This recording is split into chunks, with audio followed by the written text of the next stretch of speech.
Now let's discuss about array of pointers. So an array of pointers can be declared like this. Okay, like this. Array of pointers is declared like this. Okay.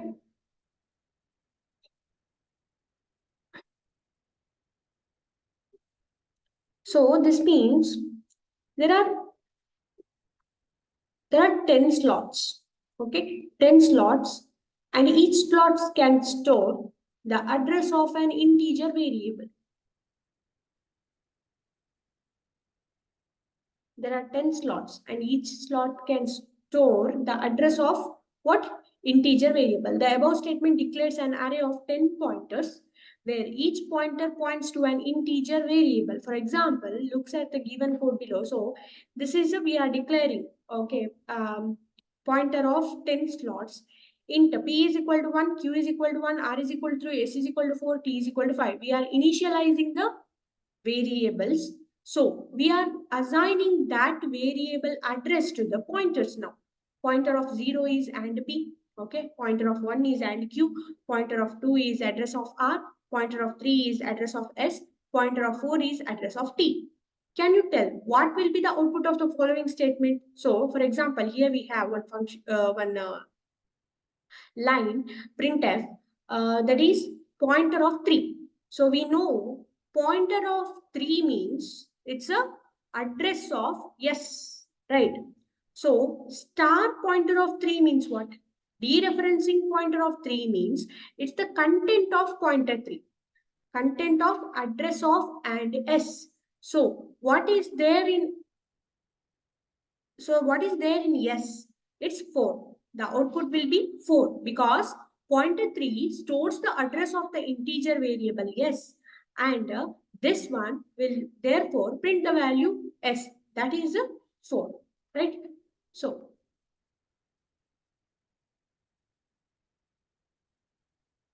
next up we have pointer to function. Okay, this is useful technique for passing a function as an argument. Okay, passing a function as an argument to another function. In order to declare a pointer to a function, we have to declare it like a prototype of the function, except that the name of the function is enclosed between parentheses. Okay, name of the function is enclosed between parentheses and the asterisk is instead before the name. So what happens here? The name of the function, pointer to a function returning int. So the name of the function is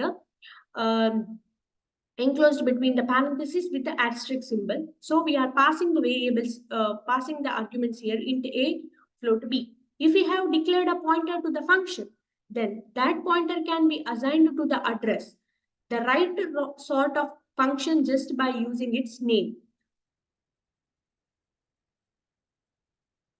So what happens here? This line shows, this line says that like function is a pointer to the function. Okay, func, okay, func is a pointer to the function that takes the integer int a and int b as an argument. Okay, int a, int b as an argument and returns what? Integer. This is just like prototype of a function named func. Okay, this is a function name. Then the program defines the function. So when a pointer to a function is declared, it can call using one or two. So the function can be called in these two methods. One is in this method and another one is in this method. Let's look for an example so we can understand it in an easy method.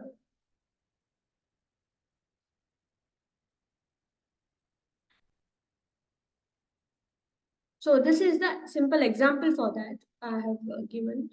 So first up, what happened? So program defines the function, print and main function. So first we have this one. Okay. First we have inside the main of function, what happens? So inside the main of function, declare a function pointer fp that takes the integer as an argument. Okay.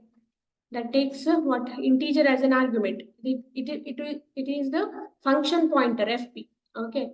Then what happened? Fp is equal to print means what happened? Assign the address of the print function.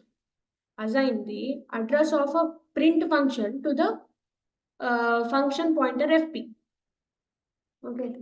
Address of the print function. Now, star fp of 10. Call the function using the function pointer in one way.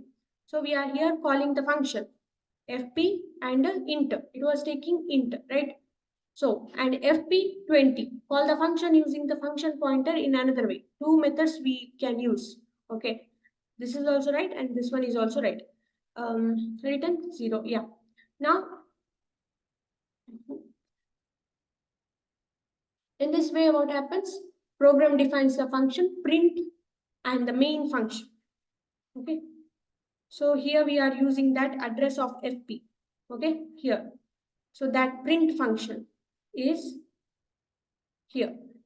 Okay, then it prints the value. Okay, the value can be, for example, see, now comparing the function pointer, if fp is greater than 0, if fp is double is equal to printer, pointer points to the printer. Else, if else a pointer is not initialized. If fp is 0 means what happens? Then it checks if fp is double is equal to print, and pointer points to the print. Here it checks the function pointer fp is greater than 0. And if it is, yes, it is greater than 0. Okay, and it checks if the pointer, so if it points to the print function. Okay, then it checks if it points to the print function.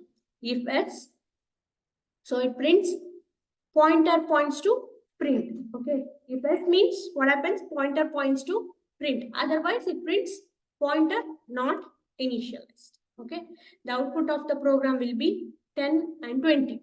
Pointer points to what? Pointer points to print. Yes, it is pointing to what? It is fp is pointing to print function.